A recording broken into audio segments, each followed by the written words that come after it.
साथीको पहिलो विवाह हैन पहिलोचोटि कुनै साथीको विवाह। यो हाम्रो लागि एकदम फर्स्ट एक्सपिरियन्स हुनेवाला थियो, त्यही भएर I decided to record it from my perspective. So let's begin. First हुनु पर्यो नि त। अनि मेरो बिहा गर्ने भयो मैले 8 गते, अनि 8 गते जनता जानु पर्यो यहाँ साथीहरू हाम्रो ग्रुप, हामी रामपुरका ग्रुपका सबै। Hence we were invited. कल्चरको सबैलाई नमस्ते। मेरो शुभ विवाहको पावन अवसरमा चाहिँ हजुरहरू यसरी आइदिनु भएको छ। आजको दिनबाट मात्रै चाहिँ मलाई मेरो चाहिँ विवाह हुनै लागेको रहेछ जस्तो पनि मनैबाट नै त्यो लागेको छ।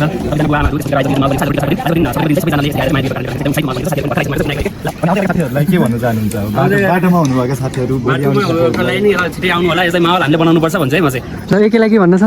भर्खरै आइयो धेरै टाढाबाट, कस्तो बाटो कसरी आयो भनेर सोधेन कृष्णले, दुःख लाग्यो। आज थियो रोटी कसारवाला दिन। म र एके बिहानै पुग्यो। एके धादिङबाट आएको थियो भने म यही पोखरा नै थिएँ। जाने बित्तिकै यति धेरै काममा बिजी भयो कि भिडियो बनाउनु फुर्सद नै भएन। यति क्लिप रहेछ एउटा सानो, यो वालमा ब्यानर राख्ने हो, यसको रिजल्ट पछि आउँछ ल। एन्ड फाइनल्ली हरिले कपाल काट्ने फुर्सद पायो। This is before and after छैन, किनभने एकैलाई हतार थियो। वेट आज होइन भोलि हो बिहा। आज त यज्ञ बनाउनु दिनु, तर खै कसरी ढिला भयो। हामी पुग्ने बेलासम्म त यज्ञ बनिसकेको रहेछ। त्यसपछि हामीले हरिलाई सपिङ गरिदिनलाई यसो बजारतिर लिएर आयौँ, तर बाटोमा अलि राम्रो चालावाला थिएन। कुन हो?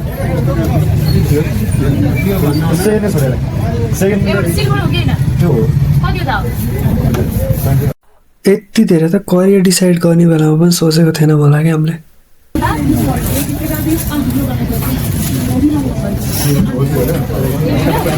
तर प्याक गर्ने बेलामा अर्कै छ। एन्ड गेस वाट, यहाँबाट त हरि नै हरायो। हामी दुईजना मात्र फोन गरेको, मान्छे नै। इभेन्चुअली भेटायौँ अनि बिहा घरसम्म पुऱ्यायौँ। टु हियर दिस, हामी चाहिँ बिहा घरमा आइपुग्यौँ, बेहुलामै हो। यो मान्छे तिमी नै हो? यही हो, फेसियल गरेर नचिन्नेला। हल्दीको प्रोग्राम सुरु भयो।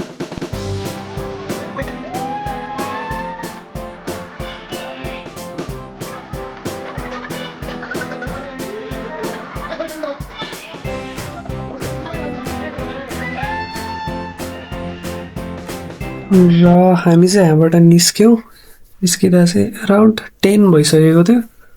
यति बेला पनि बार खुल्दो रहेछ कि। अनि यो ठाउँमा गएर एकैले कपाल काट्न थाल्यो, टेपर हान्दैछ है।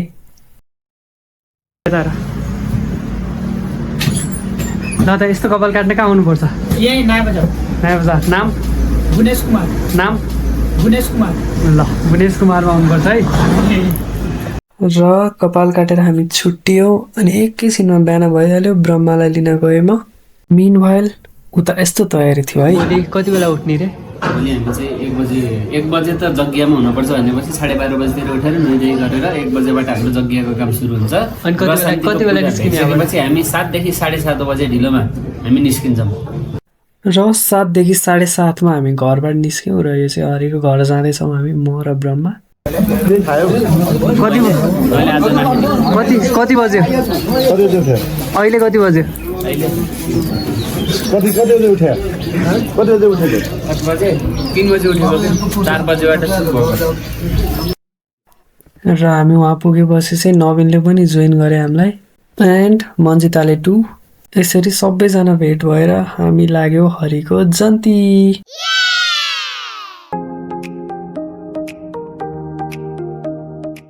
र 3.5 घन्टाको बाटो यस्तै छिटो बित्यो कि हामीलाई केही आइडिया पनि भएन कि गाडीमा यस्तो रमाइलो भएको थियो। सुन न, गाडीमा चढ्यो पक्का बिहे त पक्का हो नि।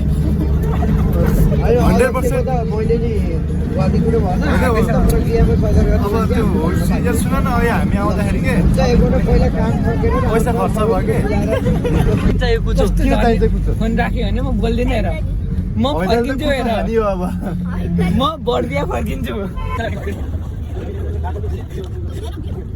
गाडीमा पिसाब लाग्यो के बाबालाई रोकिदिनु भन्दा मात्रै गाडी अघि नै त रोक्यो, फेरि लाग्यो कि के नि नवीनलाई मलाई सबै लाग्यो क्या नि।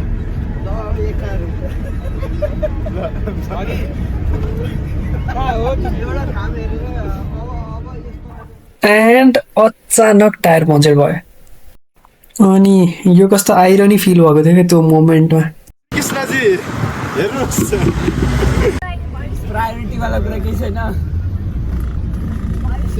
आज साथीहरू ल अहिले भेटेपछि मसँग राम्रोसँग बोल है ल म ल्याइदिन्छु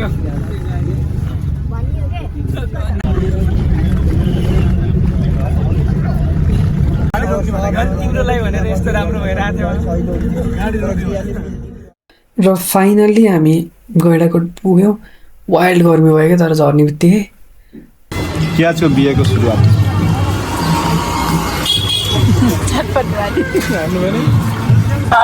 त्यसपछि अनिस प्राप्ति समीक्षा एभ्री वान जोइन्ट अनि खाना खायो सबजना नाच्न थाल्यो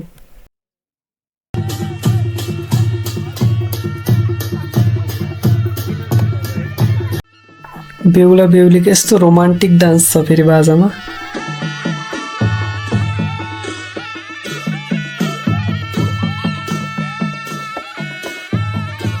हामीलाई बाहिरै गरौँ भइसकेको थियो उनीहरूलाई त झन् मण्डपमा त्यो आगोको अगाडि क्रेजी गरौँ भएको थियो त्यही भएर साथीहरू सबैले जाडोमा बिहा गर्नु होला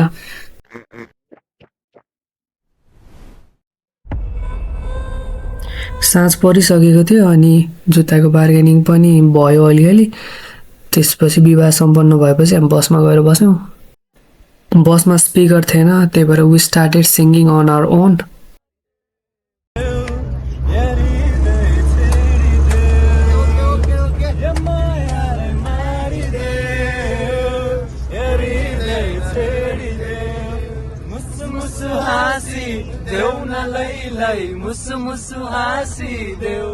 र यसरी नै विवाहको दिन सकियो रिसेप्सन डे आयो बिहान हल्का बाइक स्टार्ट भएन अनि त्यसपछि ब्यानर लिन गयौँ ब्यानर पनि फेरि ट्याक्सीमा लिएर जानुपर्ने भयो यस्तो के भयो आएर हामी रेडी भएर सबैजना न्यु रोडमा भेट्यौँ खासमा यो गिफ्ट जसको हातमा भए पनि नवीनको स्पोन्सरसिपमा किनेको होला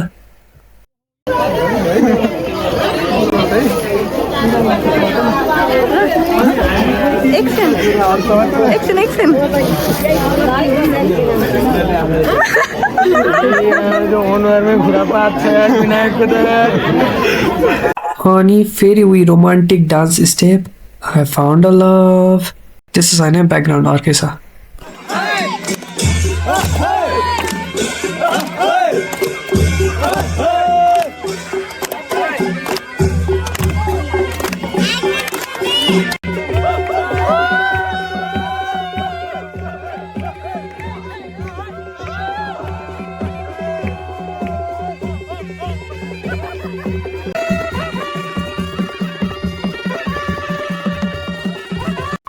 एकछिन मजाले नाचेपछि हामी खाना खान गयौँ अनि अब साथीहरूको हल्का मन्तव्य सुनाऊ है त गीता सधैँ खुसी भउन् होइन हरिले मैले भनेको चाहिँ माने त्यति मानेन निजै मानेनन् होइन भोलिबाट मान्छ क्या ल दिदी के भन्नु होला भन हरि गीता एकदम यता हाम्रोसित खुसी भएर बस्छ अब त्यही हो भन्ने गीता र कृष्णलाई सुखद दाम्पत्य जीवनको शुभकामना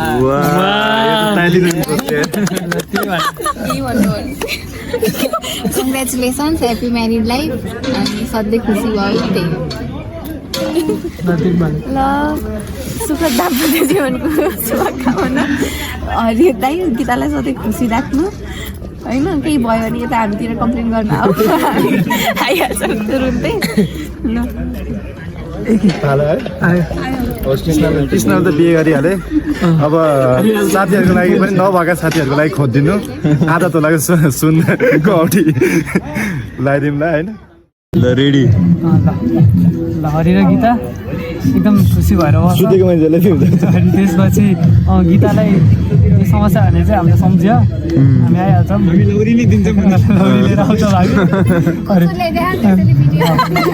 त्यसपछि हरिलाई लाइनमा ल्याएर राख्नुपर्छ तिमीले हो हराउँछ मान्छे जहाँ गयो त्यहीँ हराउँछ। जहाँ गयो त्यही भुल्ने बानी होइन त्यो चाहिँ दायाँमा जानै दिने होइन सँगै हिँड्दाखेरि अनि साथीहरूसँग हिँड्दा चाहिँ घरिघरि फ्रिडम देऊ यहाँ हुनेले म हो। ल हरिले सुन्दैछ है भन् धेरै धेरै तपाईँ हरि आउने भनेको लगाइदिनु तपाईँ आउँथे फर्किँदा एक्लै फर्किए नि अनि दुईजना आयो नि त के हुन्थेन मैले के भन्थेँ र त्यो त केही भन्थेन अनि तर त्यस्तै भयो यार सरी अब पार्टीमा फेरि हुन्ने प्रदीपले सरी भने and ending the BA with a very mysterious question Hari Bardiya जाने कि नै बर्दिया पनि हराउँछ होला हरि त